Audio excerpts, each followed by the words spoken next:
Hello, everyone in the YouTube world. Today, I wanted to talk about how I started back collecting again for the second time around. First time was when I was uh, a teenager and a child. Um, this was me back in the day when I was a little nerd collecting comic books, big time collecting comic books.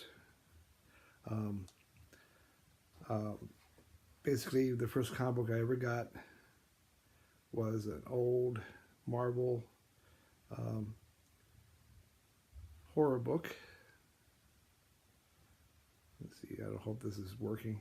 But this was the first comic book I ever had. It was given to me by a family friend when I was like 6 or 7. I don't know if you can see it or not, but that started me on my journey. When I was a child, I collected just about everything. Always going to the corner store, getting them right off the rack, make my own bags and boards out of poster board and sandwich bags. The alligator skin sandwich bag Ziploc because it was a cool feel to it. And I sold off my first collection in the early 80s for college, which I still regret to this day. But after I sold that off, which was like over 10,000 books in high grade, be pedigree collection today, but who knew?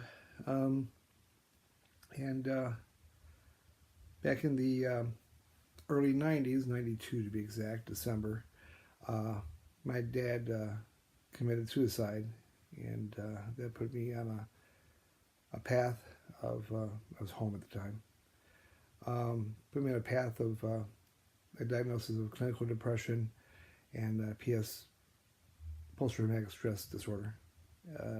For the year after that happened, I was pretty messed up. Still having some side effects from it, but the clinical depression, though, didn't really manifest itself big time until 2005.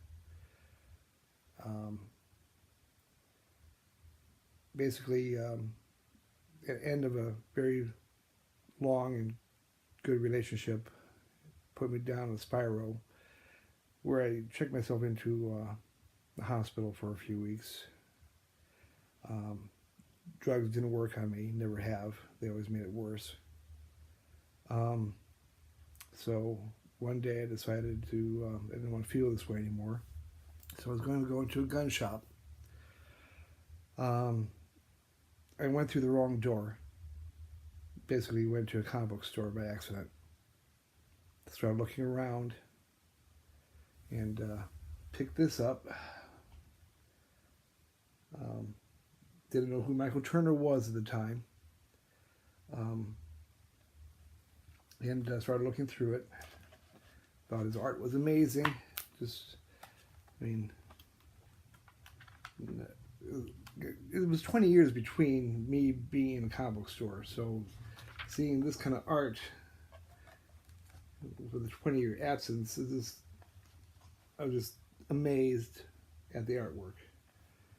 And something happened in that store that amazed me even more.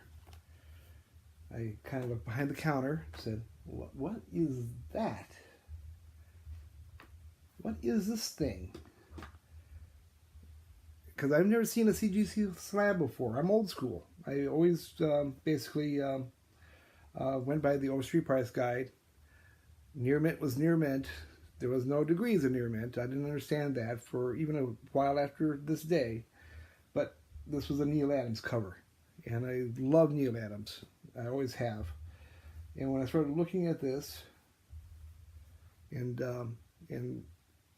realized, it kind of explained to me what this was, the CGC, I basically started to feel better. When no drug would ever help, being in that store and looking at these books actually made me feel better. To this day, it's the only thing that does. But so I bought this, took it home, bought the Michael Turner book, took it home, picked up an Overstreet Price Guide, took it home, started reading the articles and stuff, and then I started to realize what the different grades mean, because Overstreet had changed the grading standards to more of a CGC grading standard from 20 years prior. So it took me a while to figure out the difference between what used to be just near mint to 9.2, 9.4, 9.6, 9.8, etc. And I had an epiphany, especially after looking at the CGC registry and the census, and I said, I get it. A light bulb went off in my head. I got it. And this was like 6 months after I picked this up, that I actually understood the difference in what near mint used to be and what near mint and the different degrees of mint are now. It did take me a while. In fact, it took me pretty much going to another store about 6 months after and getting my second slab. This was the second slab I ever bought. Also, the first time I ever found out, my God, who does this art? It's like Alex Ross. It's pretty amazing. Green Lantern's always been one of my favorite characters, so when I saw this and I picked it up and had a discussion with this shop owner about how CGC is really here to stay.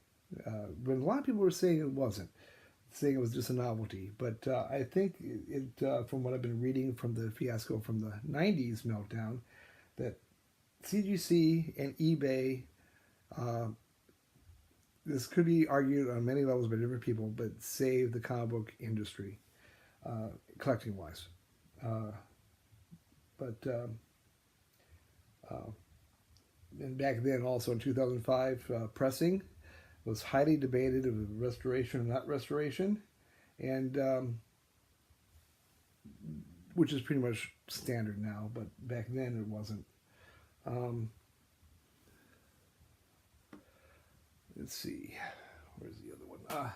And this was the first book I ever sent in to get graded. I bought this raw, and I didn't have a press, or probably should have, but this was the first book I ever sent in and got back from CGC. I joined directly.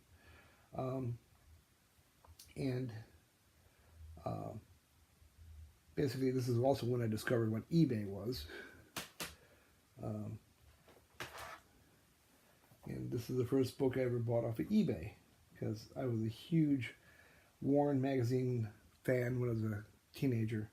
And this one here is a scarce issue, number 17, low distribution, and most of them were very highly damaged when they were actually made. So this is a scarce issue of Eerie, probably the most scarce issue, according to the Overstreet at least.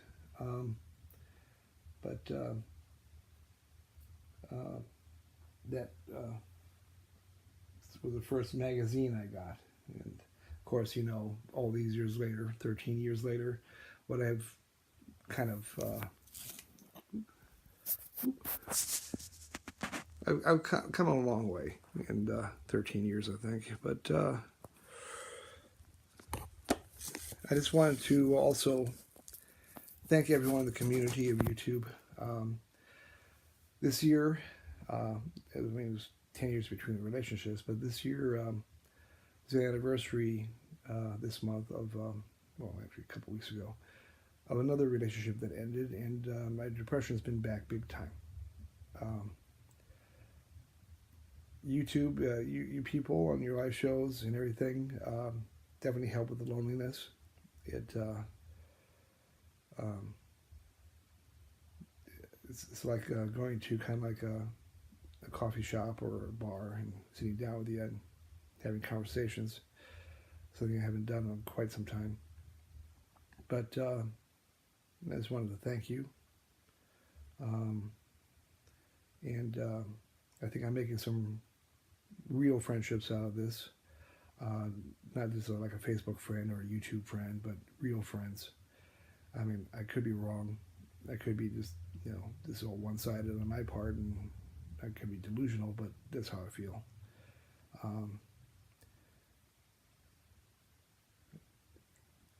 Kind of nervous about doing this video. I don't know if I should have done this video, but